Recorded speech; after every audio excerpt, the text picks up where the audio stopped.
fair access of high-quality teaching and learning.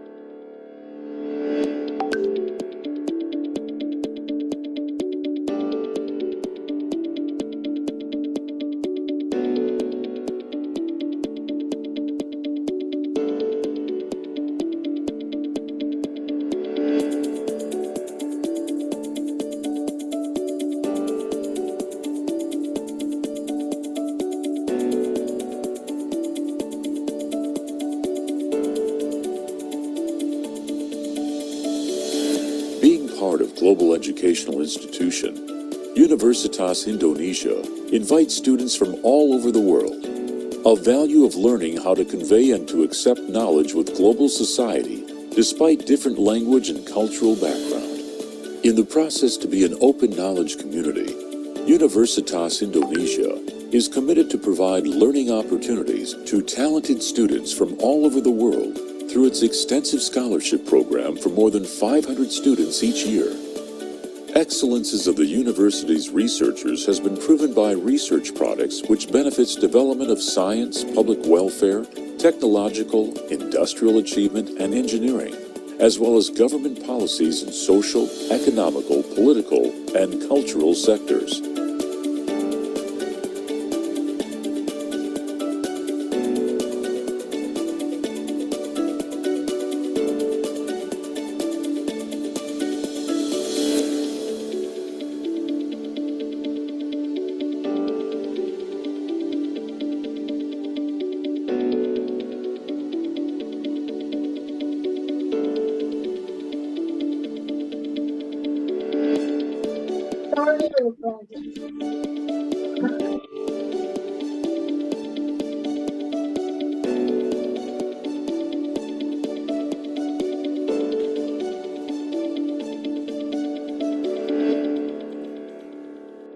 At Universitas Indonesia, each student has the opportunity to share knowledge and making something that will impact society and how they get used to with global competitive environment.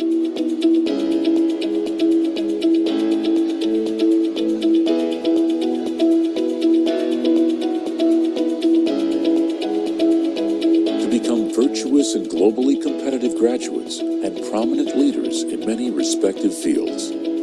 Academic, extracurricular, and other resources are designed to prepare them for the highest positions of leadership and lives in many fields of service of global human endeavor.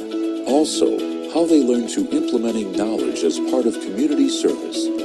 A simple solutions for most common social problem in developing country.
Okay, we can start now, Bu Mutia.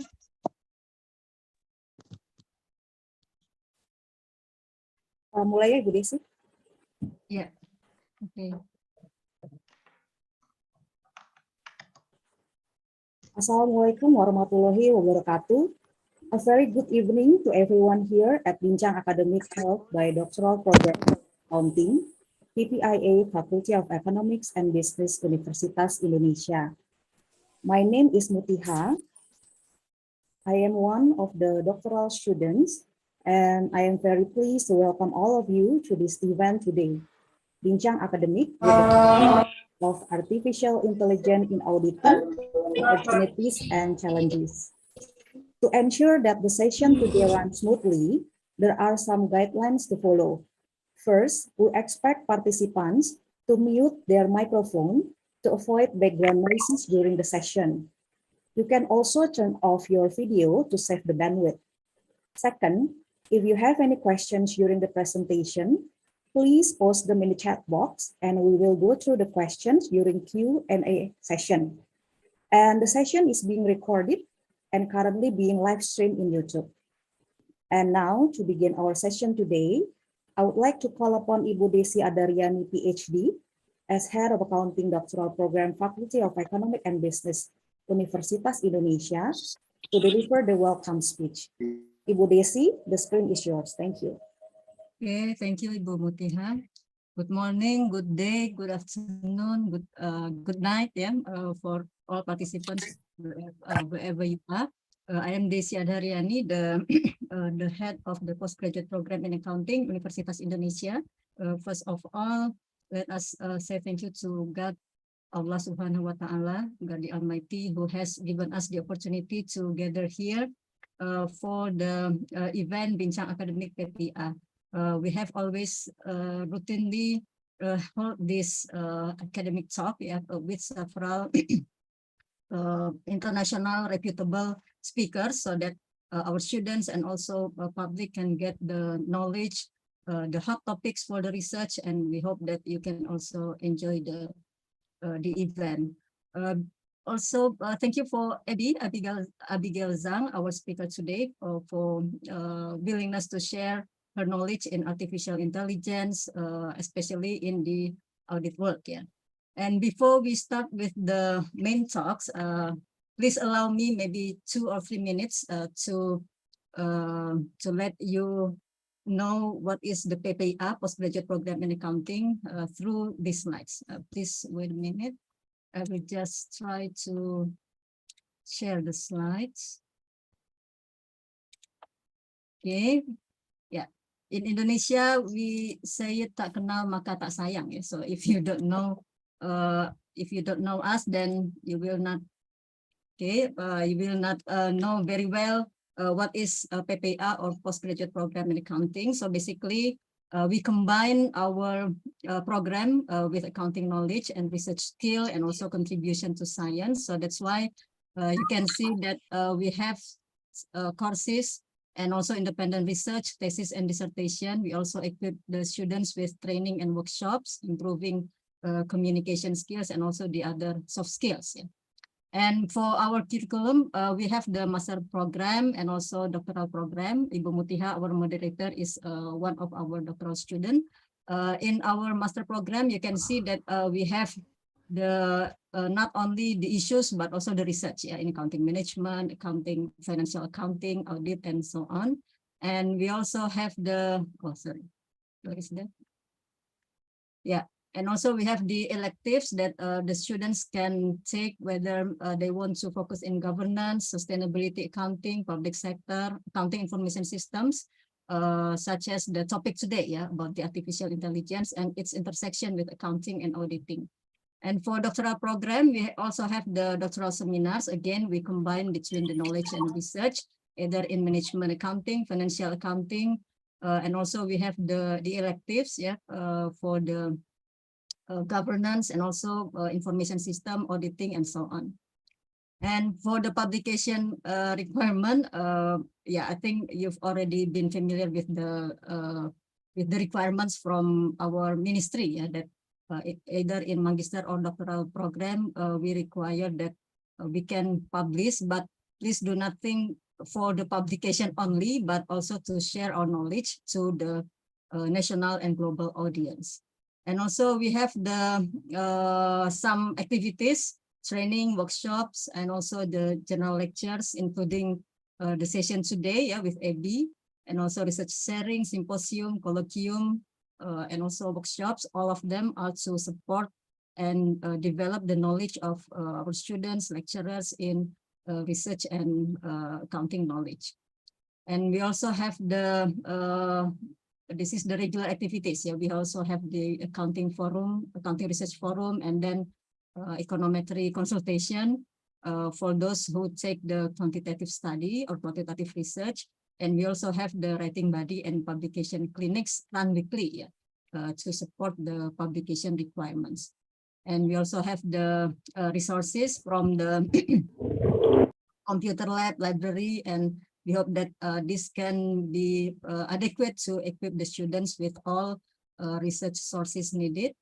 And please also follow our social media, because we routinely will hold several scientific events such as tonight or today.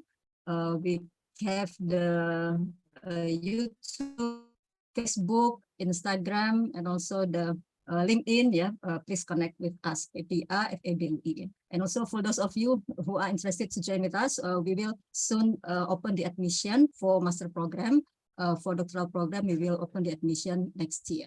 So we hope that you all can become part of PPIA. Okay, that's all from me, and I hope that you can join and enjoy the event and can gain knowledge and also the research skills and knowledge to be developed in your studies and your research. Thank you very much. I return the screen to Ibu Mutiha. Thank you. Thank you, Ibu Desi.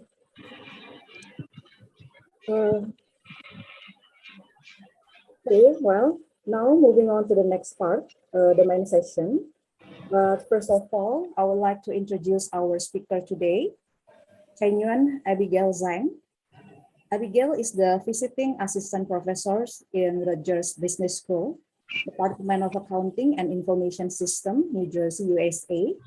And she is also the director of Rutgers AICPA Audit Solution Process. Abigail obtained her BS in Finance and Accounting from Southwestern University of Finance and Economics in China on 2016 and got her Master of Finance from the same university on 2017. She holds her PhD in Accounting and Information System from Rutgers, the State University of New Jersey, United States in 2022. This year. Congratulations for your PhD.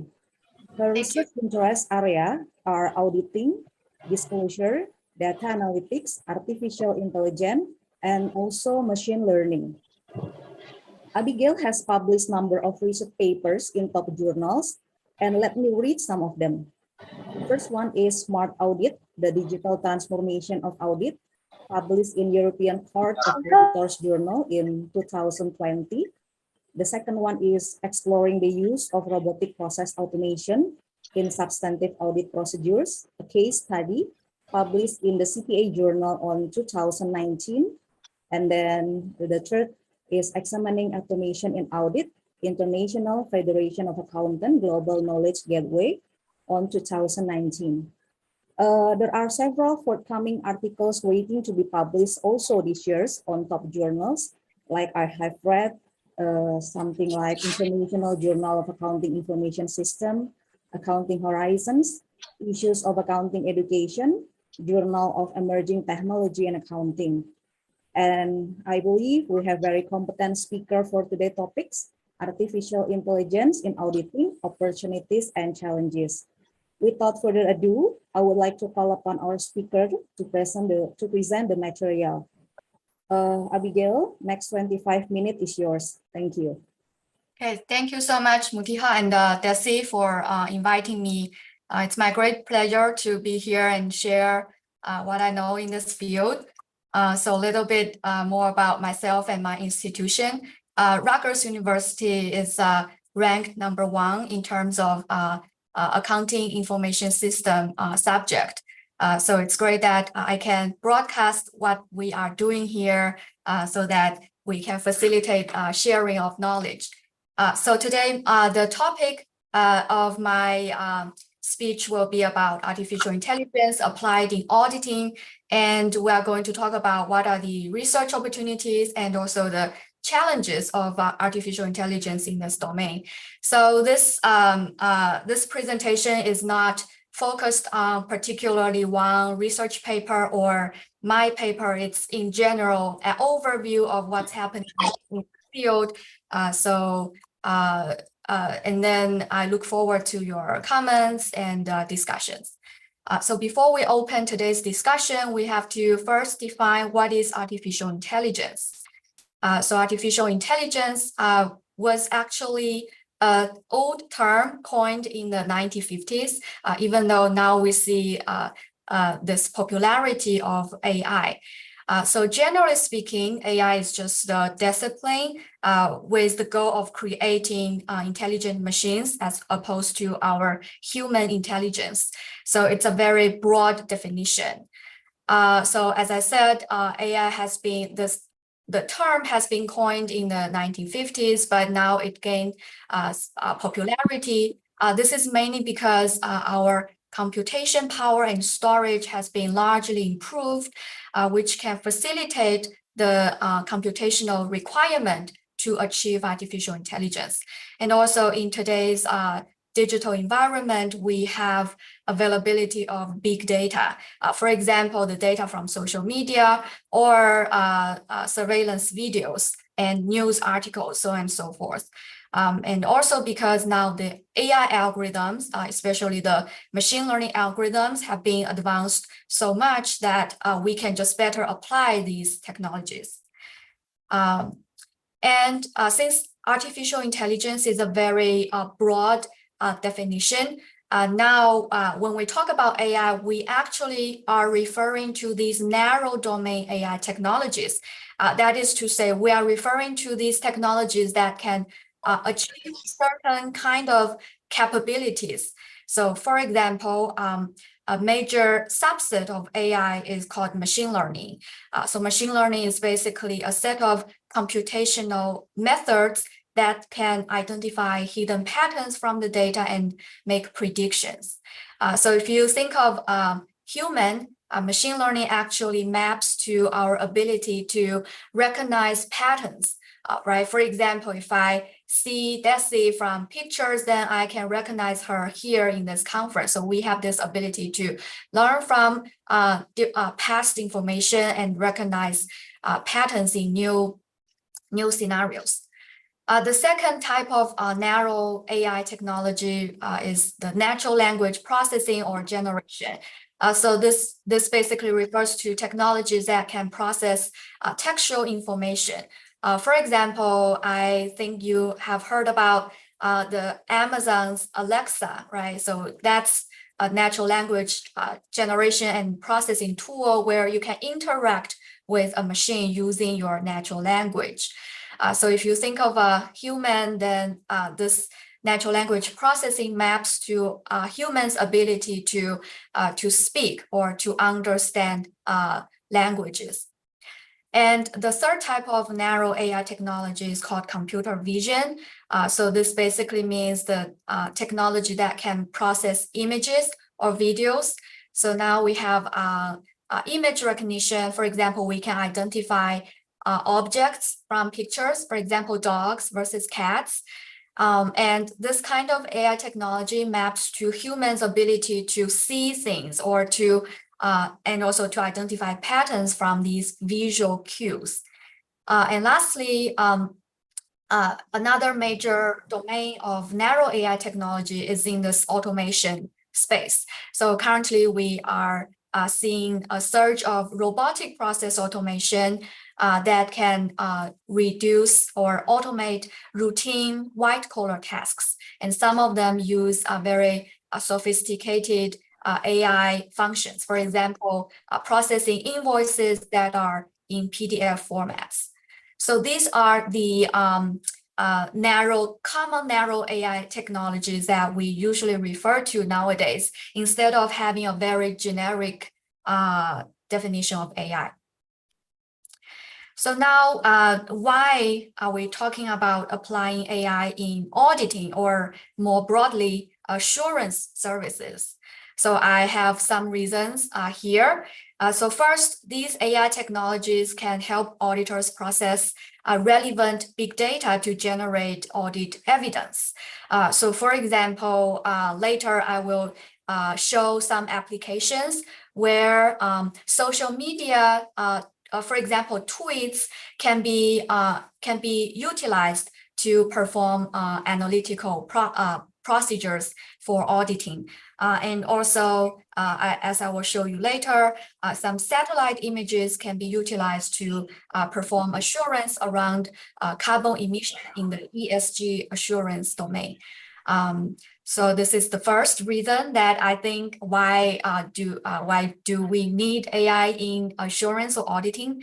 Second is that AI, especially machine learning type of technology, they have the advantage of identifying hidden patterns that is not easily identified by human auditors.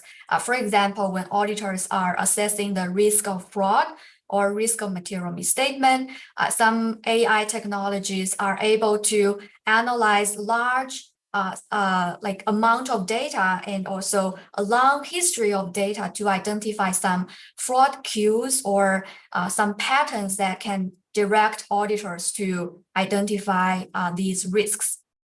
And also AI technologies can automate some mundane audit tasks. So this can increase the efficiency and also effectiveness of these audit tasks.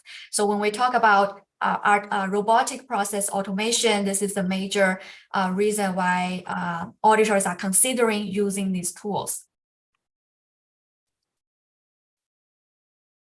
Since when we talk about assurance services or auditing, we are actually referring to the most mainstream or traditional financial statement audits. And this is what our auditing textbook is mainly focused on. So let's take a look at how machine learning or AI can be applied in a traditional financial statement audit. So I believe if you are in accounting major, you must have learned the most basic financial statement audit procedure. So we basically have audit planning where you assess the risk of the client and you also look at the risk of material misstatement by account. And then you look at the internal control and you assess the effectiveness of the firm's internal control. And after that, you will perform substantive testing or test of details. And then the last step is the completion of the audit and then reporting. So I map out potential applications of AI to different audit procedure based on my research and my experience. So in the audit planning, I see the most application of a diverse set of AI technologies. So for example, in audit planning, when we need to perform the assessment of the risk of material misstatement, this is where machine learning, this computational method can be useful for. So machine learning can be used to estimate the risk of material misstatement at the financial statement level or at the account level, for example, for the revenue account. And also machine learning can be programmed or trained to identify fraud risks. And also at the audit planning, we can perform some simple analytical procedures, also utilizing the feature of machine learning that it can better make predictions. And later I can introduce some examples. So in the audit planning, because at this stage, auditors are also reading a lot about the client's business and trying to go through news articles or conference calls to identify significant matters related to the client. So in this case, natural language processing or NLP can be used to analyze large amounts of these information in textual format to identify such keywords or key information to assist auditors in this risk identification process. Next, when to internal control assessment. So in this case, auditors are to examine the effectiveness of the internal control over financial reporting. So one very relevant emerging technology applied to internal control is called process mining. So process mining is basically a tool that can look at the paths or the processes as to, for example, how one transaction gets approved and then gets finally settled.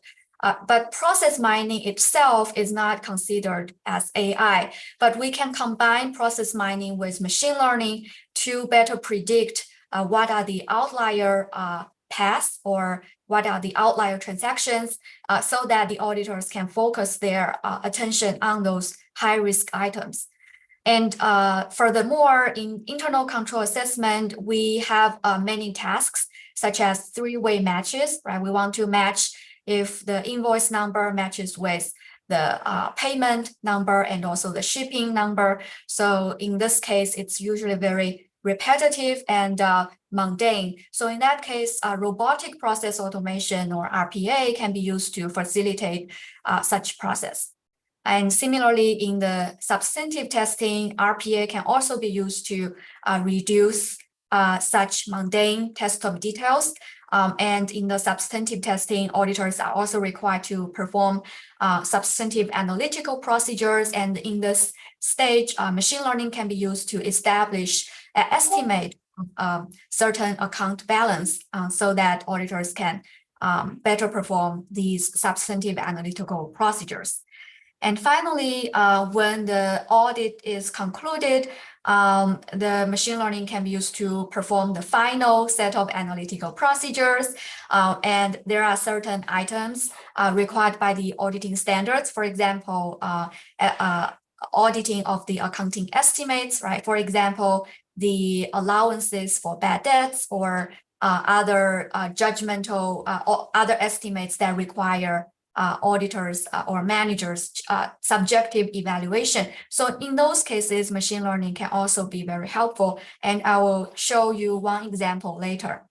And another requirement of the auditing standard is that the auditors need to perform a going concern assessment, which is to say they have to evaluate whether the client will continue as a going concern in the next year or a few years. So in this case, it's essentially a prediction problem, and therefore machine learning can help in this process.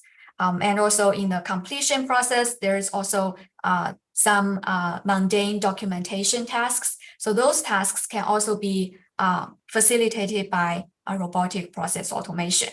So I think this slide basically gives you a summary of how different AI technologies map to different auditing stage in a traditional financial statement audit. But this doesn't limit to just financial statement audit. It can be generalized to other types of assurance services. For example, ESG assurance, or cybersecurity assurance, so on and so forth. So Desi asked me to introduce some kind of research that we can do in this area, especially the research methods. So I usually classify these research methods in accounting into two types. So the first type is called a positive research. This is the most commonly used research methods in accounting research. So in this type of research, the main objective is to answer what has happened. That is to say, we try to explain history. Like, for example, whether auditors' industry expertise can be associated with higher audit quality, or is auditor's tenure, right? How long has the auditor worked with the client positively affect the audit quality. So most of the research in accounting falls into the category of explaining what happened or explaining how one factor can affect the other. So in those cases, we usually start from a theory, and next we develop a hypothesis, and then we collect data, and then we finally test whether the hypothesis holds. And in terms of detailed research methods, so in this domain, archival research methods are also belong to this domain, where researchers collect historical data about like auditors' industry expertise and audit quality, and examine whether there is such association, or you can perform experiments, or you can conduct interview. So those all belong to the positive research streamline. So another type of research which I like the most is called normative research. So this kind of research answers how the world should be, instead of saying, okay, what has happened. So in this type of research, the objective is to form or to propose a solution to our problem. For example, how do we design an AI tool that can be applied in auditing, versus whether auditing has affected audit quality, and the latter belongs to positive research and the former belongs to normative research. So that is why we also call normative research design science research, because the objective is to propose a methodology to be utilized in the real practice. So here I give you some examples of different types of research in the area of AI applied in auditing. So in terms of this positive research, where the objective is to examine what has happened, or whether the phenomenon of AI can affect audit or audit quality. So an example of archival research in this field is a recently published paper on review of accounting studies. And their research examines whether artificial intelligence applied in the audit procedure can improve audit process, measured by the likelihood of restatement and audit fees. So in this research, they utilize CVs of employees working at different audit firms, and the researchers look at the resumes of these employees and find how many employees have AI-related skills, and therefore use this as a proxy to to the extent to which these auditing firms are using AI. And the researchers find that if the auditors' use of AI positively relate to audit quality, reflected in lower likelihood of restatement, and also the auditor's use of AI can reduce audit fees, which they interpret as improving the audit efficiency. So this is a very typical positive research where they examine how one factor affects the other, right? So here, this one factor is artificial intelligence. The outcome they examine is the quality of the audit and efficiency of the audit, and they collect archival evidence to establish this link. And a very typical example of experimental research in AI applied in auditing is this also recently published paper on Journal of Accounting Research. So the title of this research is Man versus Machine, Complex Estimates and Auditor Reliance on Artificial Intelligence. So in this research, the researchers, they conducted experiments to see if auditors use AI, how to what extent do the auditors rely on the outputs from artificial intelligence? Because the authors argue that there is a phenomenon called algorithm aversion. That is to say, because these AI tools are generally black box machines, right? We don't know what's happening in the AI model. Therefore, auditors, even though they are using AI, they tend not to rely on the evidence provided by AI. So they use experiment to prove that when auditors are facing evidence provided by human experts versus AI experts, the auditors tend to rely more on human experts' evidence. So this is very interesting, and they use experiment to look at this issue. So here I have a typo. So this should be an example of interview research. So the third one should be interview, not experimental. So this is a paper published last year on contemporary accounting research. So the authors, they interviewed auditors and also their clients, the managers of their clients, to look at their perceptions about if auditor use data analytics, including AI, how will that affect the audit quality, audit fee, and so on and so forth. And they also interview managers regarding if a client use AI, how will that affect the perceptions of the audit quality and audit fee. So these are like very interesting, or these are very representative examples of research that apply different research methods to examine AI applied in auditing. So that's the first major type, the positive research. The second major mainstream, as I mentioned, is this normative research domain, or we call it design science research, right? As I said, in this kind of research, the objective is to create a solution or create a methodology to advise how practitioners can actually utilize these tools in their audit process. So here are some very typical papers that apply design science research. So the first one I list here is by my colleagues, Ding et al. They published this paper on review of accounting studies about 2 years ago. And in this paper, they utilize machine learning. They establish machine learning models to predict accounting estimates of insurance payments. So in this research, they do not examine how A associates with B. Instead, they create a tool that practitioners can actually use to perform accounting estimate prediction. So later I will show you this paper. A second example is published by my committee chair, David Wood, and his colleagues. They published this paper also on review of accounting studies.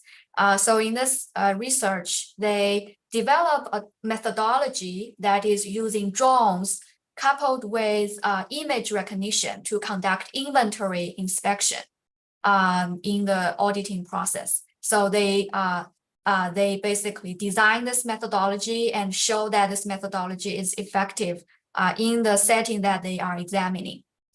And lastly, my very good friend, Andrea Rosario, and her colleagues recently published a paper on the auditing journal that is using textual analysis to examine the sentiments of tweets and utilize the sentiment to apply to the revenue analytical procedure. So later I will mainly show these 3 examples. So if you're interested in other examples in the positive research, you can also take a look because my research area, my research method focus mainly on design science research. So I feel more happy talking about these papers. So the first example that I will show is how the researchers develop a machine learning model to establish accounting estimates. So as I mentioned, this example is taken from Ding et al. Published on review of accounting studies. And this paper, so later I will just, I can share with you the paper. So the research setting for this study is that they are looking at how machine learning can be applied to accounting estimates. So if you have taken accounting classes or auditing classes, you must know that accounting estimates are becoming very, very common in financial reporting. For example, account receivables, especially the amount of the allowance of bad debt, right? The part of the receivable that you may not ever receive.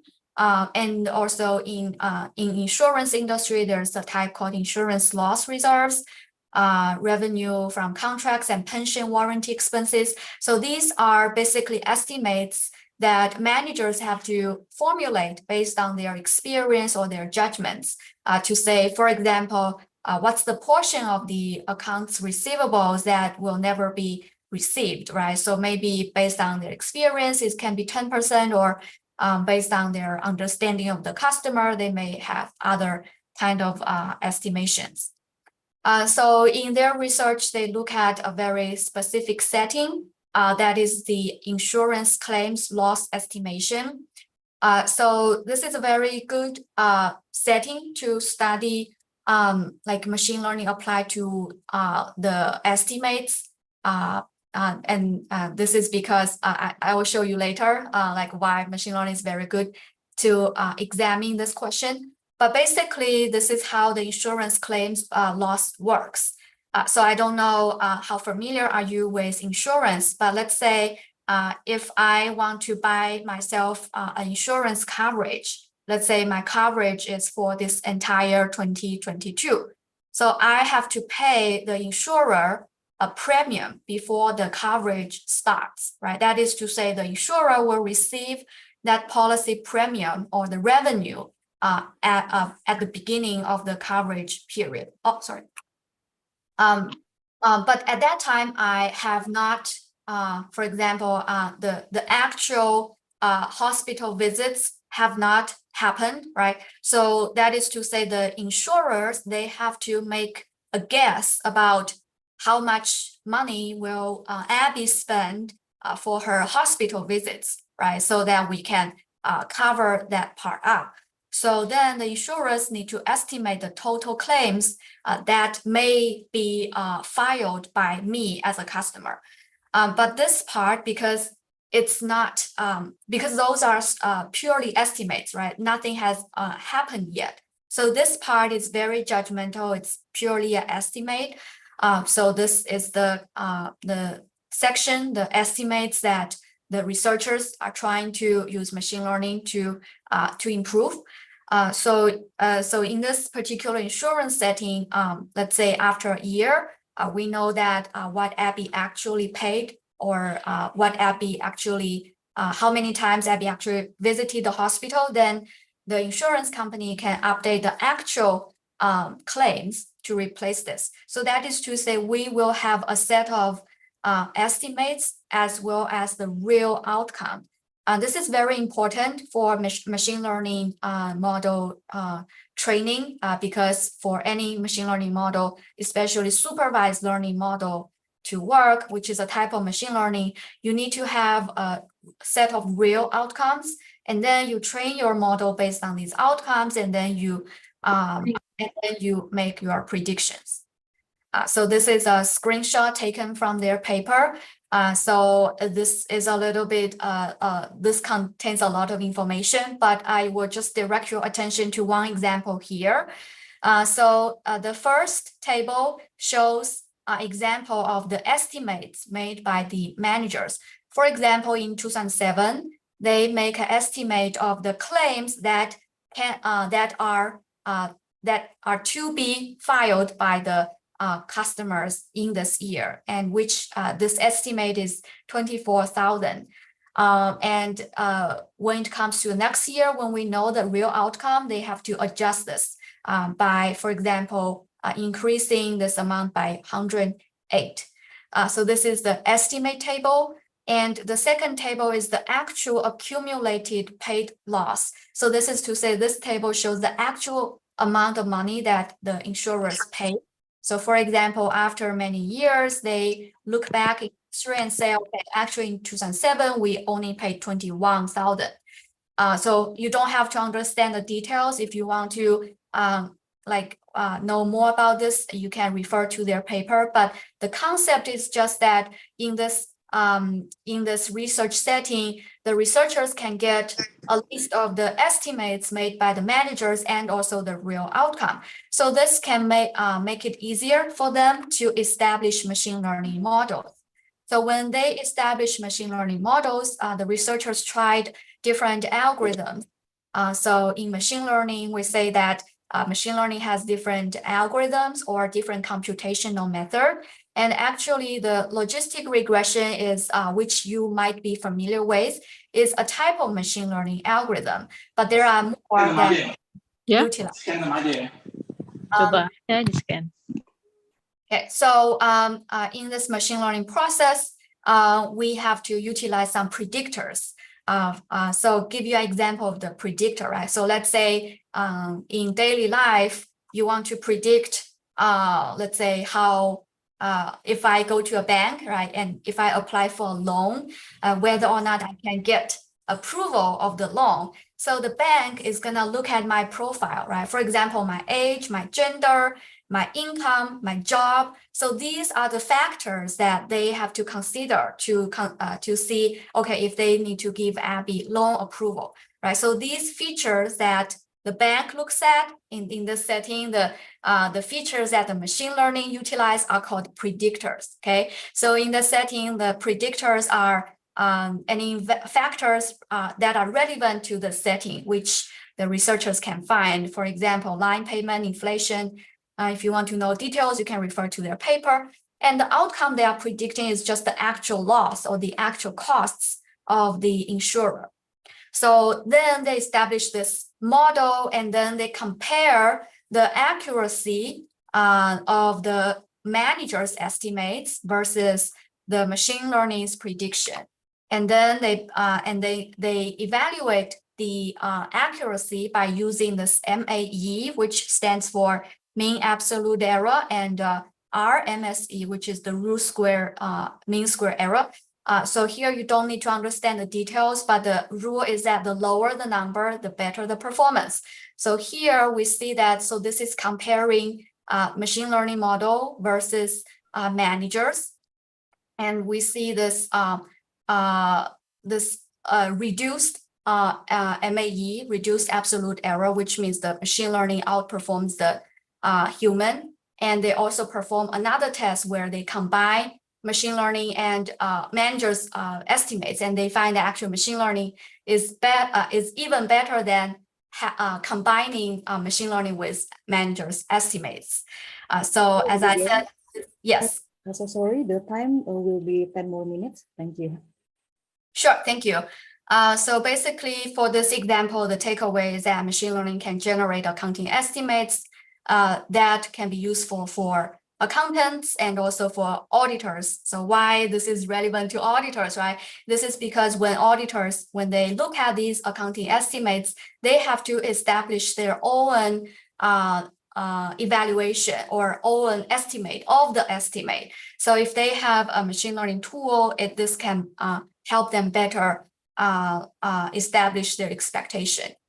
Since I'm running out of time here, so I will just say that machine learning is not the solution for all. It has its own challenges because the machine learning tools, they are established based on the training data. So if the training data has some bias or has some problems, then this means that the model that you establish will be biased and problematic too. So if you are interested in these challenges or unintended consequences of machine learning, you can search for this very famous and interesting incident that is happening with Zillow. So this is available on Wall Street Journal, and I can also share with you the story. So I have other examples, for example, using drones coupled with image recognition to conduct inventory audits.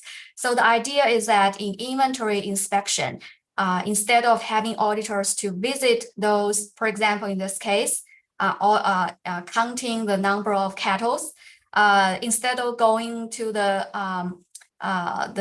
these fields in person, you can actually fly a drone over these fields and then take a picture. And then you can utilize image recognition tools to count how many objects are in this picture. So for example, here I have a photo of the cattle, and then they can count how many numbers are there. And the authors of this research, they compare the manual method of counting these cattle versus the image recognition method. They basically find that if you set up the drone properly and if you have high resolution picture, then the AI method, especially the drone coupled with image recognition, can outperform the auditors when they perform this task manually. And other examples of applying image recognition is that you can look at a parking lot, right? So if there is a business that is mainly people have to drive there to get the products, then that means the more cars parked outside, then the better the business. So you can utilize this as a way to establish your expectation for their revenue in the past period or months. And it can also be utilized in building inspection if you are doing valuation of the or depreciation of the factory.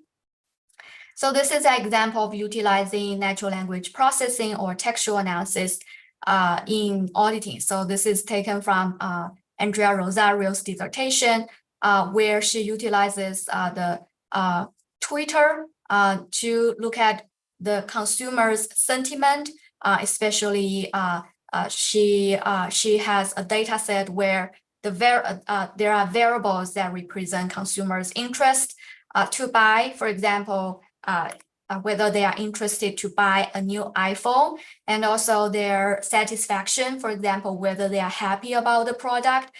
So she utilized these features to as predictors of the revenue level, because the idea is that if the customers are having positive sentiment, right? If they are very happy about the product, then this positive sentiment should relate to or associate with positive or higher revenue. So she concluded that after doing some analysis, that the Twitter consumer interest to buy is actually a very good predictor of monthly sales. And also, if you're interested in her paper, you can take a look. So this is a very typical application of natural language processing, where you utilize these tools to analyze textual information and extract that information. So the previous three examples I gave, these are examples for a traditional financial statement audit. But now we also have, we are seeing a surge of other types of assurance services. For example, ESG assurance. I don't know if you know about ESG, but it's basically representing environment, social, and governance. So now the ESG reporting is increasing, because now companies care about their social responsibility, for example, whether they care about the environment, whether they are good, whether they have good leaders, so on and so forth. But the problem with these reports is that only almost half of them are assured. That is to say, if a firm issue a ESG report, we don't know whether the information is valid or not. And this is a very acute problem for greenhouse gas or GHG, greenhouse gas emission numbers. For example, if a firm says, okay, this is the amount of carbohydrate that we emitted last year, we have little idea how valid that number is. So my colleague Yu Gu, she identifies a potential way to address this problem, where she utilizes image recognition. So the idea is that a drone or a satellite can take a picture of a factory from high above, and then there are some techniques in artificial intelligence that can process the image and infer the level of greenhouse gas emission around that factory. So then this is a very direct way to estimate how much greenhouse gas has been emitted to the environment. And if you do it consistently, theoretically, you can arrive at an estimate of, for example, the past year, how much carbohydrate has been emitted, and then you compare to what has been reported by the firm and see if there is any likelihood of material misstatement. So these are all examples of applying, this is image recognition to assurance service applied to ESG. So now I already mentioned like many applications of this field. but we are still not seeing a lot of these AI application in auditing or assurance. Why? Okay, this is because, as I said, for any AI or machine learning to work, you need a lot of data and training data. And this is problematic because in auditing, we have to deal with client confidential data. So sometimes the clients are not willing to share. So that's the number one obstacle. And also, as I said, the integrity of the machine learning depends on the underlying data. So if the data is not good, then the model is not good. And also we face the challenge of the black box problem because these models can hardly be explained. And also the auditing standards are not clear about auditors' use of these tools. And also there's a lack of talent because the auditors or accountants graduated after business school, they do not have those skills. So I have one of my research area is in this explainable AI, and explainable AI tackles one of the challenges of using machine learning in assurance services, which is the lack of explainability. So explainable AI is just a set of methodologies that can open the black box of the these models. So why do we need explainability, right? This is kind of intuitive because the assurance profession or the accounting profession builds on trust or builds on understanding. So if we are not able to understand or interpret those models, then it's very difficult for us to utilize those tools. There is one very popular XAI method, and this is called the SHAP, or it's called Shapley additive explanations. So the name sounds very daunting, but the intuition is very simple. So here I'm just showing you a prediction of the likelihood of bankruptcy or default for a firm. So this is basically showing that we can get the prediction for this firm and also the average prediction for the population. And then we can explain what factors are driving this prediction. So here, these different, like each line here represents a variable. For example, the leverage represents the amount of debt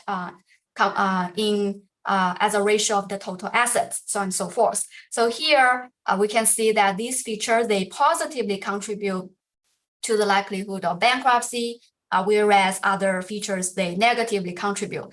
So these methods can basically help us better understand how does a machine learning reaches its conclusion, and then like to help auditors better utilize these methods. So I think that's all about my presentation, and Desi will share the slides with the audience. So we still have, I don't know if we have time for questions. So okay, thank you for the insightful presentation, Abigail. Now moving on to the next part, Q&A session. I think we only have around 10 minutes for the question and answer session. But before that, can I have everyone to turn on the video to check the group photo all together, please?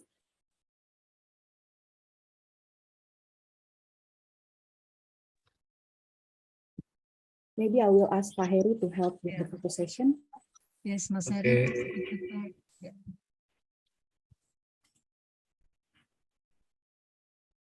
Satu.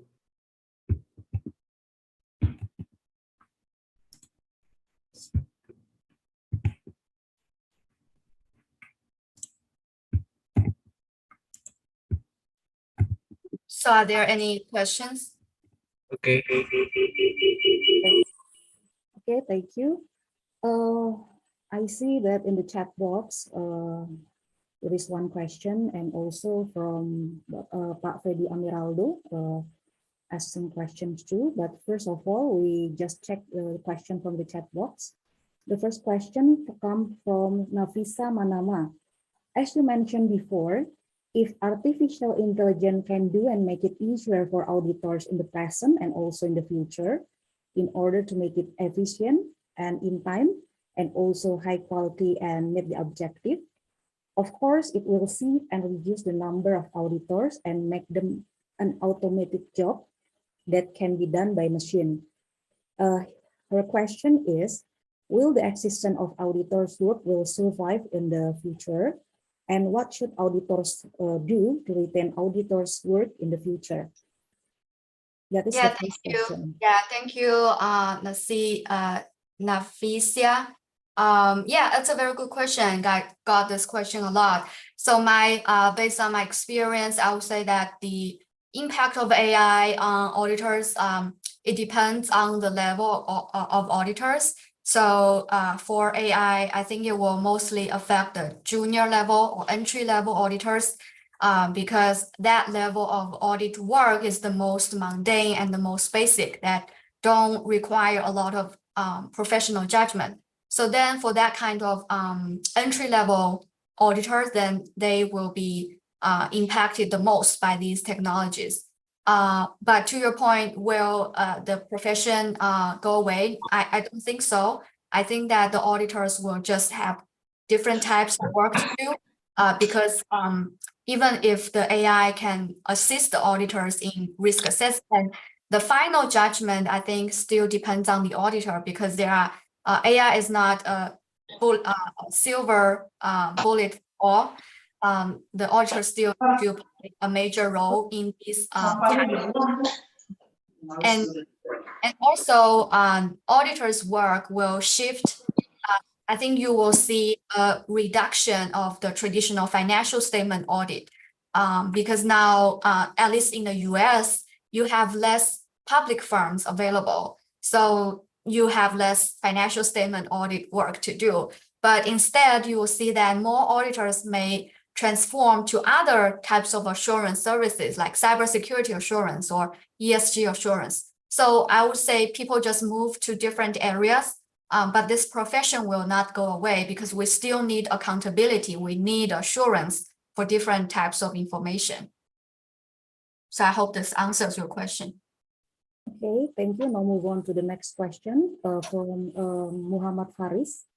Do you find difference in utilization of technology between Big Four and non-Big Four? And will it make the non-Big Four difficult to compete?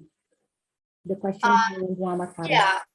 So there's based on my experience, yes, the Big Four, they are the first movers in applying technologies in auditing, because you can search for Big Four firms, like all of them, they are mentioning the use of AI, some sort of AI in their auditing practice. But the non-Big Four firms, they I think the medium size, they are catching up, but I think, yes, the small firms, they will have some difficulties, because it's very difficult for them to attract talents who have the skills to develop AI. And it's even harder for them to maintain the talents. For example, you train someone to develop AI tool, but after a year they leave to a bigger firm. It's difficult to maintain those talents. So we don't know. It's an empirical question, like how will this change the landscape of the market share, right? So whether this AI wave will trigger like more imbalanced market share for Big Four versus non-Big Four or smaller firms. So we don't know that, but now we do see that bigger firms are ahead in terms of AI application. So I hope that answers. Okay, thank you. Next, Mas Fedi Ameraldo, please turn on your microphone. You can ask Abigail directly. Okay, thank you very much for the opportunity. Thanks to Abigail for your presentations. It's kind of very interesting. Actually, I'm a novice lecturer, so I just really into the research. And the idea of artificial intelligence is something interesting to do a research. Actually, what I'm doing right now, I'm doing a research on sustainability reporting. I have a difficulties to see the content analysis because I had to examine many pages and the idea. For example, I want to look at specific information. For example, anti-corruption, for example. And I think, is it possible to me to develop or design any machine learning programs to start with it. And actually, also, the artificial intelligence is not in the area of accounting. That come up with they come from engineering, technology, information technology, for example. So, what any kind of skill that I need to repeat myself? For example, I need to learn coding or doing algorithm to make it that possible in the area of accounting, because you also mentioned slightly on the ESG, right? So it's kind of in the same area what I'm doing right now. So that's my question. Thanks to Abigail. Yeah, so to your first question, like should you establish a machine learning model or natural language processing model to help you go through the ESG report, right? So I think it depends on your research objective. I don't know whether you are searching for like what, for example, I'll give you a context, like I have a research that looks at which firms are adopting AI, right? So in that case, I have to be very, very specific about how a firm is using or not using AI and where do they use AI, like in which business application. So in that case, I have to be very, very careful, like the detailed information matters instead of just searching for keywords. So in that case, I really have to go through the reports manually, one by one, and look through it and then identify these problems. So if you are doing similar to that, I think it still makes sense that you do it manually. But if you are looking at, for example, let's say sentiment of this ESG report, or how many keywords appear in this document, then yes, you can use these programs to extract keywords, because in that case, your purpose is not to identify what are the detailed information inside, which cannot be automated as of today, right? Rather, you want to look at a high level, what's the sentiment or whatever, and then you can use like these very generic algorithms to extract. So it depends on what you try to do. So for your second question, what kind of skill do you need? So I think it depends on the research question too. So if you are looking at, for example, the positive type of research where you say, okay, whether AI application can affect A or B or C, then you are just looking at the concept of AI, right? You do not need to really know how to develop AI, but you can observe, for example, who is adopting AI or how are the firms using AI. You don't have to have technical skills. But if you are doing design science research, for example, I am developing an AI tool to help auditors, then yes, you need to learn some of the skills. So it depends on your research question, your research setting, and research methods. So I hope this clarifies. Okay, I have another question regarding what you just mentioned. So what basically happens in the US when they do research that involve the artificial intelligence? They do some series, like you said, making tools from the machine learning, or they do some, they want to take the data, so they analyze the data from the machine learning tools that they maybe not make that tools. So what happened in the US, Abigail? Yeah, so here it's mixed. You see both type of research. So you see design science research that I showed you, right, where people develop machine learning tools, but also people do just observing, okay, these firms are using AI and how will that affect? So in terms of publication, I think because most accounting researchers, they don't know the technical details. So I think the positive side of research is easier to publish, because people say, okay, yeah, conceptually, these are AI adopters, right? So they don't have to understand the details. But for design science research, because these are a little bit technical, so then you get to the issue of not many people can review your paper, not many editors understand the paper. So you have some like a pushback in terms of ease of publication for those papers. But now my colleagues and I are trying to advocate, this is where the future of accounting research should go. Like both discipline or both methods should coexist, because now we care a lot about how can practitioners utilize the research that we do, because many of the research practitioners don't find them relevant to their work. So we really want to bridge research and practice and advocate for the design science type of method. Okay, thank you, Abigail, for the answer. Thank you for a very interesting discussion. Can you take one question for me? Yeah, sure. Yeah. Yeah. In doing your research, especially research in the area of machine learning, artificial intelligence, do you collaborate with the colleagues from the Faculty of Computing or Information System? My colleagues from that, can you repeat that? Sorry. In doing the research, because your research is mainly in machine learning, artificial intelligence, do you have cooperation with the another authors or the second or third authors from the Faculty of Information System or the Computing System? Actually, no, because so maybe that's a very specific setting for Rutgers University because we are basically very ahead in this discipline. So in my PhD training, when we do our courses, we have to take machine learning as our required course, and we have to take text analysis as a required course. So we are trained to understand the technical details that Fedi just asked. But we can also just understand at a high level whether firms are using AI. So yeah, I think in our PhD program, actually Rutgers is a very unique program. I don't think you can find it anywhere else in terms of like accounting program that teaches people these things. So maybe I'm not the the majority of the examples, but for accounting students who are trained in traditional accounting programs, I think they do have to collaborate with computer science faculty or students, or they can learn these skills themselves.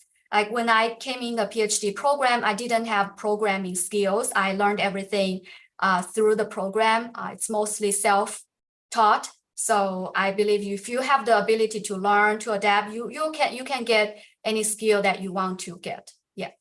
Okay, thank you. Yeah, the point. Yeah. Okay, I would like to close our event today, and thank you, Abigail, for the presentation. Thank you for sharing your view today. And on behalf of PPIA Faculty of Economic and Business, Universitas Indonesia, I would like also to express my gratitude to all participants who joined today Bincang Akademik. We also hope this event will be useful for our research. Hope you can join our session next October with the topics machine learning and ESG with the speaker, a professor from the Oxford University. Please stay tuned for the info via social media of PPIA. Thank you, everyone, and have a very nice weekend. Thank you. Thank you so much. Thank you all. Thank you, Bu Mutia. Thank you, Bu Desi. Okay, bye-bye. Thank you. Bye. Yeah, thank you. Terima kasih.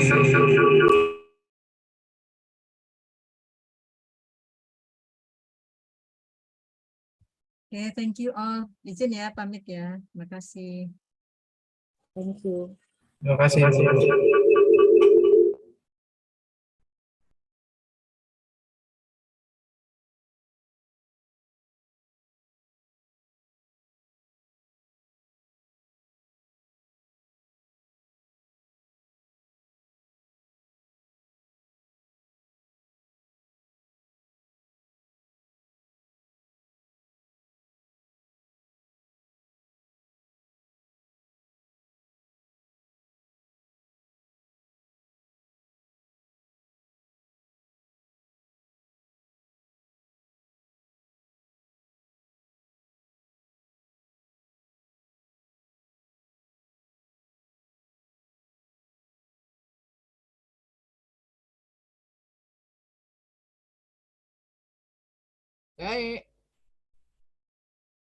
Oke, udah tidur ya Teteh. Kulit ya, kasih. Heri, gue kok nggak bisa ya? Udah ya, makasih. Assalamualaikum.